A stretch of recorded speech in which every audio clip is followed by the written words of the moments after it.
Tidak perlu ditutup-tutupi lagi bahwa realitas kekuatan politik saat ini ada di pihak Anies Baswedan. Terlepas Anies itu baik atau buruk, cerdas ataupun bodoh, namun kenyataannya Anies selalu seksi untuk diperbincangkan oleh masyarakat dan banyak media. Meskipun di berbagai rilis lembaga survei elektabilitas, Anies menempati posisi ketiga setelah Ganjar Pranowo dan Prabowo Subianto, pada kenyataannya langkah-langkah politik Anies lebih banyak mendapatkan sorotan. Politisi yang lebih banyak mengedepankan politisasi agama ini memang sangat populer dan fenomenal, meski terlihat sangat, menjijikan. Popularitas Anies yang dahsyat seperti itulah yang tidak hanya membuat Surya Paloh dan Yusuf Kala ngiler dan bersemangat untuk mengusungnya di Pilpres 2024, melainkan juga membuat para politisi berpengaruh di PDIP yang diam-diam mau berusaha menduetkan Ganjar Pranowo atau Puan Maharani dengan Anies dengan alasan untuk menghindari pembelahan rakyat. Trauma konflik horizontal rakyat di Pilpres 2014 dan 2019 menjadikan beberapa elit politisi PDIP terus berusaha melakukan istihad politik untuk menduetkan Ganjar atau Puan dengan Anies ini.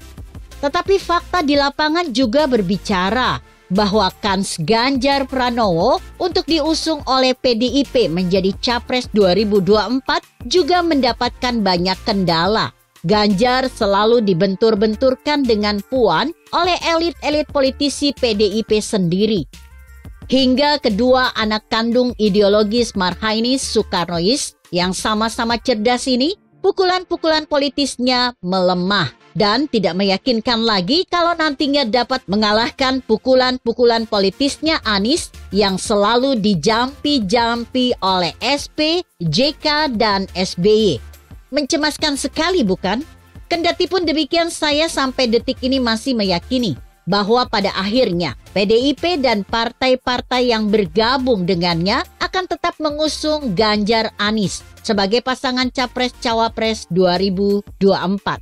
Persoalannya kemudian, bagaimana jika skenario politik PDIP itu gagal? Artinya, Ganjar yang diusung oleh PDIP plus parpol pendukungnya tidak jadi diduetkan dengan Anies dan malah akan berhadap-hadapan dengan Anies yang akan didukung oleh Nasdem, PKS, dan Partai Demokrat. Siapakah figur yang tepat untuk mendampingi Ganjar? Masihkah Puan? Tidaklah mungkin. Puan Maharani memang putri kesayangan Ketum PDIP, Megawati. Puan Maharani memang berbakat memimpin dan berprestasi. Banyak undang-undang khususnya yang melindungi kaum perempuan diperjuangkan dan digolkannya di rapat paripurna DPR RI. Meski Puan banyak dibully dan dipandang dengan sebelah mata, Puan tetap bekerja dan berprestasi secara diam-diam. Oh, tak mungkinlah jika Puan dibanding-bandingkan dengan Nikita Sambo Al-Nyinyiri yang saat ini terus merajam Najwa Shihab. Dia bukan kelasnya. Tetapi apa bahayanya kalau Ganjar sampai diduetkan dengan Puan? Pilpres 2024 diprediksi akan menjadi pertarungan antar politisi partai terdahsyat. Jokowi yang pengaruhnya tak terkalahkan oleh siapapun sampai detik ini tak akan lagi maju bertarung menjadi Capres 2024. Maka saat itulah semua partai politik akan benar-benar berkeringat untuk mencari figur Capres dan Cawapres yang cerdas dan kuat, serta memiliki banyak pendukung. Lah, kalau Puan sampai disandingkan dengan Ganjar ataupun sebaliknya, itu artinya PDIP akan dijadikan musuh bersama partai.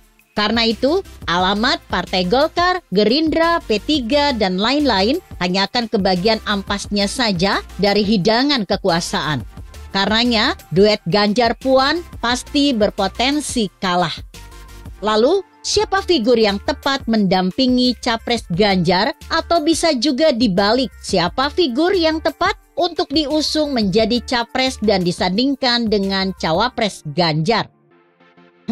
Memperhatikan kompleksitas persoalan kenegaraan dan kebangsaan saat ini, di mana keamanan dan penegakan hukum memerlukan penanganan ekstra serius dan tegas dari pemimpin nasional beserta aparatur penegak hukumnya.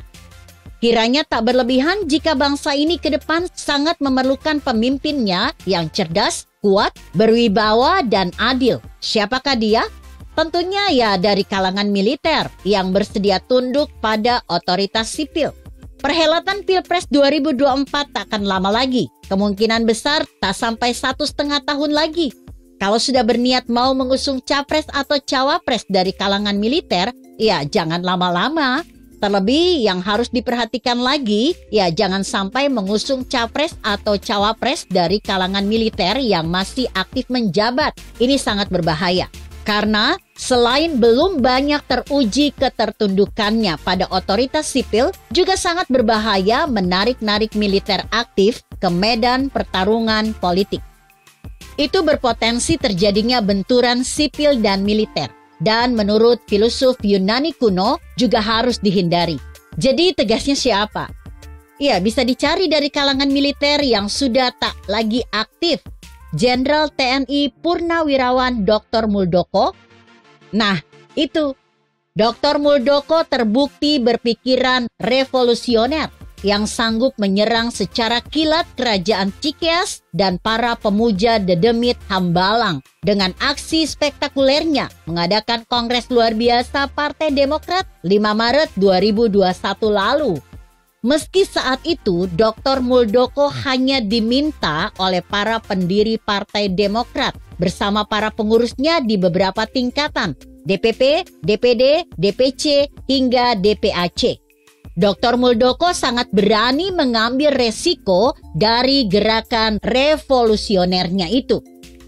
Figur tegas dan pemberani demi keadilan inilah yang tepat disandingkan dengan Ganjar Pranowo untuk maju bertarung melawan Anies Baswedan yang didukung anak Pepo tersayang yang sudah mulai bermimpi ingin jadi presiden-presidenan. Pikirkanlah itu. Begitu kira-kira.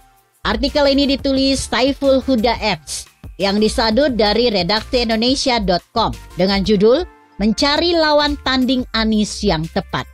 Bagaimana menurut Anda? Jika Anda berpendapat lain, tuliskan komentar Anda di bawah ini.